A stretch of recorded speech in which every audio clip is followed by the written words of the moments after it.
美国众议院议长裴洛西访台之后，中国在台湾的附近展开军演，让很多人都说这一次是继上一次台海危机以来台海最紧张的时刻。但这是真的吗？今天就让我们一起来聊聊台海危机吧。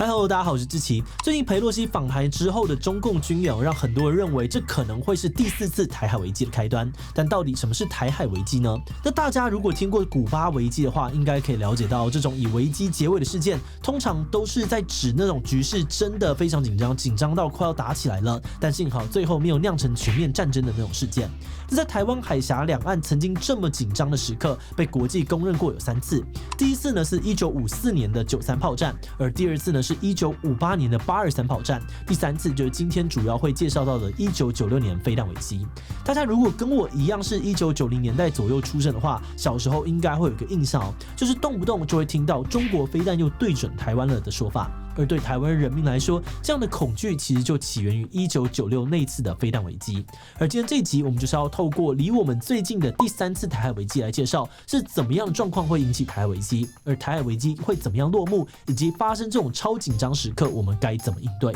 不过在开始之前，先让我们进一段工商服务时间。你有做网站的需求吗？得过多项国际大奖的简讯设计是你最好的选择。无论是企业官网、互动答题、一页式的网页，或者是大型活动网站，我们都擅长透过资讯设计为你梳理出重要的资讯，再呈现给受众。除此之外，我们在网站制作上面也都符合 Google 的 SEO 规范，并且有直觉好用的后台，让你能够轻松管理内容，持续累积曝光流量。现在就联系我们，让我们根据你的预算跟目标，为你量身打造一个最适合的网站。也欢迎点击资讯栏看我们更多的作品哦。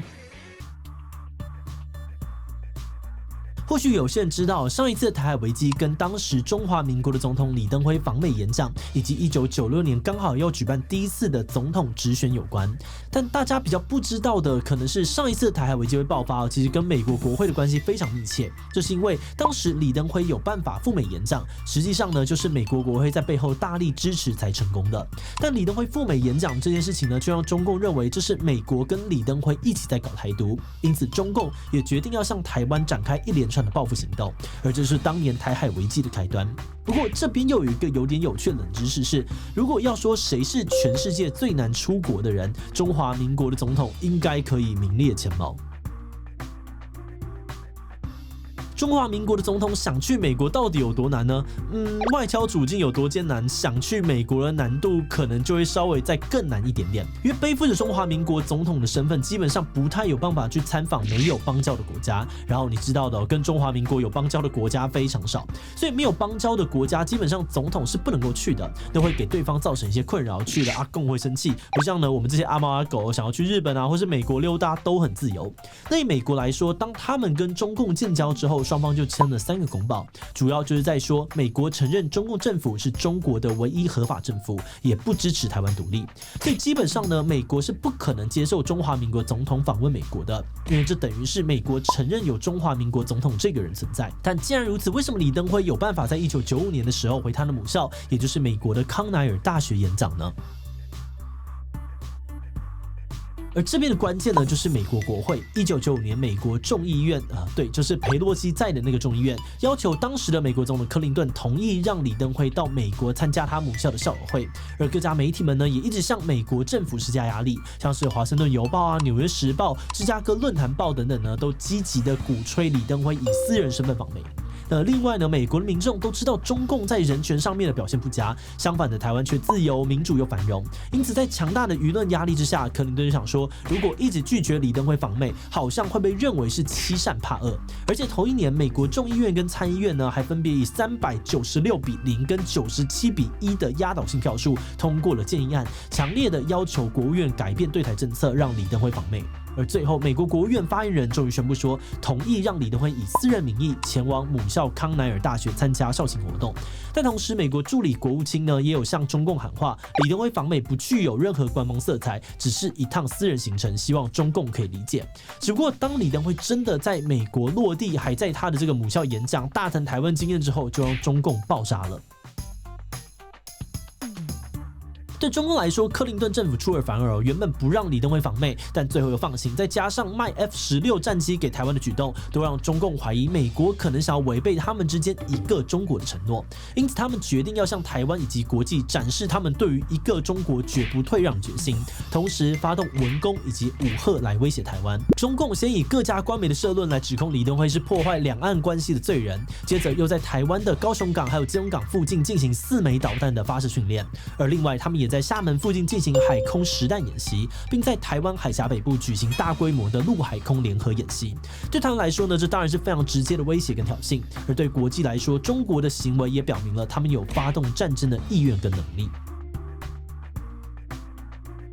面对中国的威胁，美国也赶紧调派航空母舰到台海区域来备战，局势似乎真的来到了一触即发的阶段。不少台湾军人呢都已经做好上战场准备，连遗书都写好了。美国、日本、菲律宾以及马来西亚等国也都准备好要从台湾撤侨。而台湾内部也人心惶惶，不止台股大跌，连房屋交易量也大幅的萎缩，还有许多人呢抛下自己在台北精华区的房产，坐上飞机移民海外。而且当时中共的军演呢还特别挑战台湾第一次总统直选的前夕，主要呢就是想要影响台湾人民的选择，希望台湾人民能够识相一点点，抛弃跟中共作对的李登辉，转而支持倾向统一的林洋港。不过没有想到选举的结果居然是李登辉以高票当选，也就是说呢，中共对于台湾的逼迫反而让民意更支持李登辉。原本大家都以为这样的结果应该会更触怒中国，但或许是因为中共看到台湾人的决心，觉得还不是战争的时机，也或许是因为美国的航空母舰一直停在台湾附近待命，似乎呢是在跟中共说你不动我就不会动。总之最后中共决定结束军演，解除了这一次的台海危机。在台海危机之后，大家可能会觉得美国跟中共的关系会走向对立，但其实美国很清楚的知道台海和平维持现状对他们来说才是最有利的，因此反而决定主动向中共释出善意。美国不仅跟中国再次的保证他们会坚持一中政策，绝对不会支持台湾独立，还对中国取消了部分有关军事技术的贸易限制。而接下来也陆续了有很多美国高层到中国访问，当时的中共领导人江泽民还形容说，当时中共与美国的关系呢，就像是雨过初清一样。但另外一方面这一次的台海危机呢，也让世界各国都认识到中共其实很有威胁性，因此日本、澳洲对中共的军事演习呢提出了不满的声音，甚至美日之间也有了进一步合作的决心，并组成了更紧密的同盟关系。而在李登辉访美之后，台湾虽然没有立即得到扩大国际空间的果实，还得呢面对中共的强力军事威胁，但这个事件呢也让台湾的民主更加深化，台湾人民积极抗中意识更是延续到了今天。在进入观点以前，我要先特别感谢志祺七七的所有会员因为有大家支持跟赞助，我们才能够持续运作这个频道，让重要的议题被更多人看见，真的是非常的谢谢大家。那如果你愿意支持我们走得更远，欢迎点击频道主页的加入按钮，成为我们会员，或者也可以用超级感谢小额支持我们。好的，那话说回来大家在看完今天的内容之后，不知道会不会跟我们一样，很好奇为什么美国明明就知道让李登辉去会惹麻烦，但国会却那么的强力挺台呢？我们认为这是因为美国的外交政策主要其实会受到2种主义的影响，一个是现实主义，另外一个则是理想主义。所谓的现实主义就是做出在理性上面对国家整体最有利的选择，比如说在美苏冷战的背景之下，美国选择跟中共交好就是相对理性的选择。但随着90年代冷战结束，中国的人权问题又越来越恶名昭彰，那些偏向价值层面的理想主义，比如像是自由、民主、人权，就开始受到重视。那美国这样子的状况呢，其实也不是特例。一个民主国家的各种政策本来就会受到很多力量影响，除了政治人物或者执政党自己的考量以外，基层民意各方利益团体，甚至是外部的游说力量，都有机会影响他们的政策方向。那相对来说，像中国这种比较威权的体制，改变几乎都只能够由上往下，一般民众很难撼动，外部呢就算想要影响或是声援也都困难重重。话说回来当年李登辉呢就是运用美国政治的这个特点，努力地向美国社会展现台湾的民主自由跟繁荣。这几十年下来，一直到现在都不断的有人积极的在美国为台湾奔走，争取了很多对台湾有帮助的议案。那可能是军购，也可能是各种关系法、保证法、声明表态等等。对我们一般民众来说，这些部分要参与可能都相对困难不过我们团队是觉得，虽然局势看起来暗潮汹涌，但现在我们最重要的或许是想办法避免受到中共资讯战的煽动。所以这边呢，我们非常欢迎大家等等去看看我们以前做过的面对资讯战我们可以怎么做。最后我们也想问大家对这次军演危机的想法是什么呢？觉得很害怕美国干嘛特别跑来挑衅中共，衰的还不是台湾。B 觉得有点紧张，好像真的要认真备战，找找防空洞在哪里了。C 觉得很不爽，台湾从来没有要跟对岸一个中国，他们自己幻想自己生气超烦。D 觉得无感哦，中国动不动呢就说要打过来，已经20几年了，没有什么特别的感觉了。以其他留言告诉我们吧。最后，如果你喜欢今天的影片，欢迎分享出去，让更多人知道台海危机是怎么发生的。此外呢，也可以点击这个地方看看美国到底挺不挺台湾，以及面对资讯战我们可以怎么做。那么今天的这一期就到这边告一段落，我们就明晚再见喽。